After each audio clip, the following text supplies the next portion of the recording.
Hey guys, welcome back to my YouTube channel. If you guys are new here, my name is Natalie and I run an art print and sticker shop called DoodlesnTea.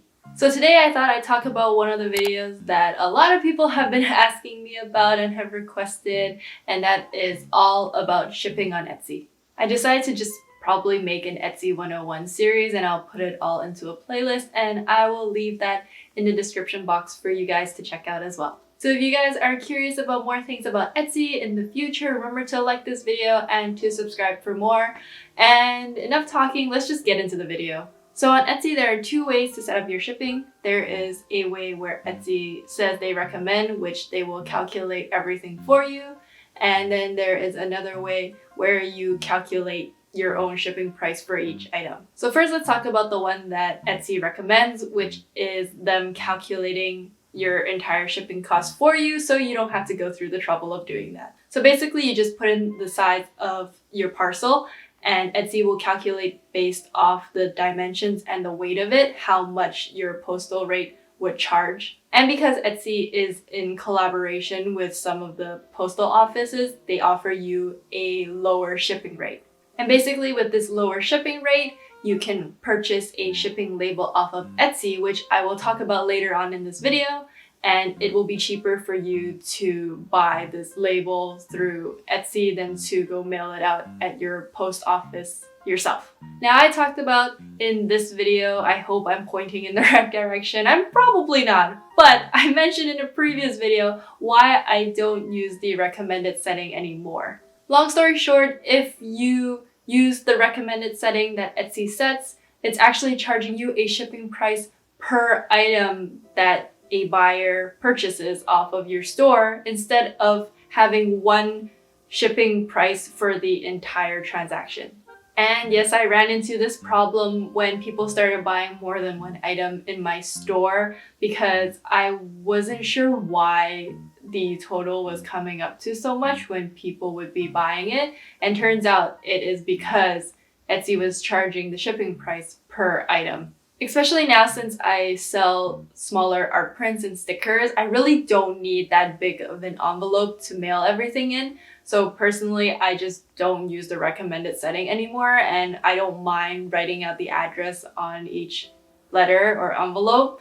So that's why I have abandoned this method. And also based off the postal rate at my local post office, it is much cheaper to mail it out as a letter mail than to use Etsy's shipping price anyways. However, I do recommend this method for people who are trying to mail out bigger boxes and parcels. I think there was an option on Etsy also if you use like cylindrical tubes.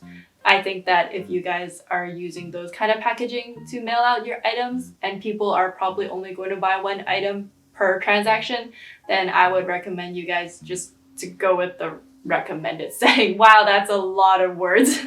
Now, the second way that you can set up your shipping is to create a shipping profile, which is under the settings in your shop manager. Based off there, you can put in information like where your package is being shipped from, how long it's going to take, and if you guys want, you can also say that you offer shipping upgrades as well. Personally for me, because I have experimented quite a bit with how much my post office actually charges per letter mail, I just take that number and I put that as the shipping cost for my items. Now, something that I really like about setting up your own shipping profile is the option to set up an additional cost per item or per extra item that someone purchases off your store. Now, you remember how I said if you use the recommended setting that Etsy will charge a ridiculous amount of shipping price for someone who buys like more than one item? Basically, in the additional cost, you can set it as, for example, 25 cents more,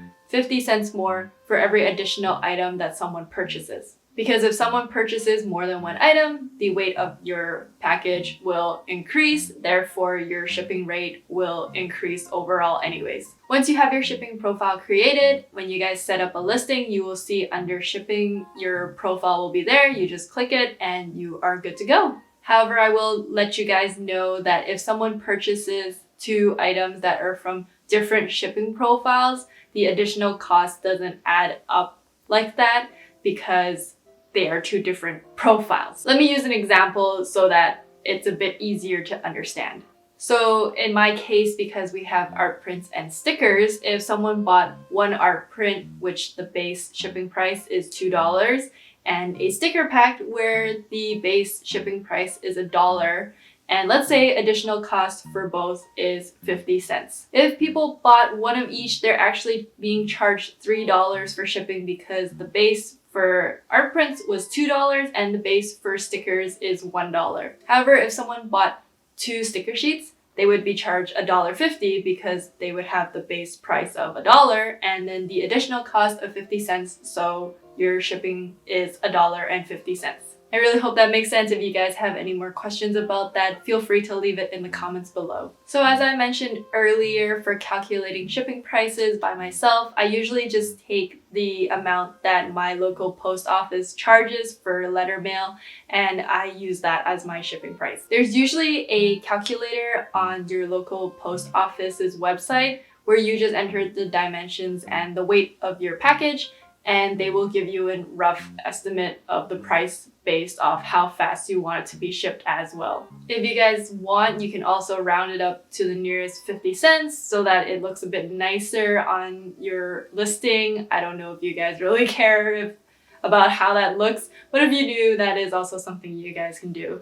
In the end, you guys can take the price that your local post office gives you and compare it to Etsy's recommended price and see which one costs less and go from there. Now, another thing that Etsy does is they offer shipping labels for you to purchase where they will already have all the information of the buyer already set out on a shipping label that you can purchase. What Etsy does is that they have collaborated with a bunch of post offices to offer lower shipping rates for you guys through purchasing their shipping labels on Etsy. Once again, I recommend this for people who are shipping out larger size packages because for me, based off the dimensions of the envelopes that I use and how much they actually weigh, it's just not worth it for me because I don't think anyone wants to pay like a $9 shipping for a sticker sheet. So I just handwrite all of my addresses on my letters. But I still recommend you guys check out this setting because everyone is different. You guys could be selling something completely different, and turns out you could actually benefit and save a lot of time from just buying your shipping labels instead. Now, the last thing that I wanted to talk about is the shopper mentality when you guys are setting up your shipping prices. It's just something about the people mentality that if they see an item that costs more, but there is free shipping, they're most likely going to go for that instead of something that costs less but has a higher shipping price. For example, if something was $7 but had a $1 shipping price compared to something that is $3 and has a $5 shipping price, most people are going to go for the one that only has a $1 shipping price. It's just some sort of shopping mentality that people have, and that's something to consider when you guys are creating your shipping prices. But yeah, that's about everything that I wanted to cover in this video. If there's any more tips that you guys know about Etsy shipping, remember to leave it in the comments below. Or if you guys have any more requests for any specific videos you guys want me to do talking about Etsy. Once again, don't forget to like this video and to subscribe for more. And I will see you guys in the next video. Bye!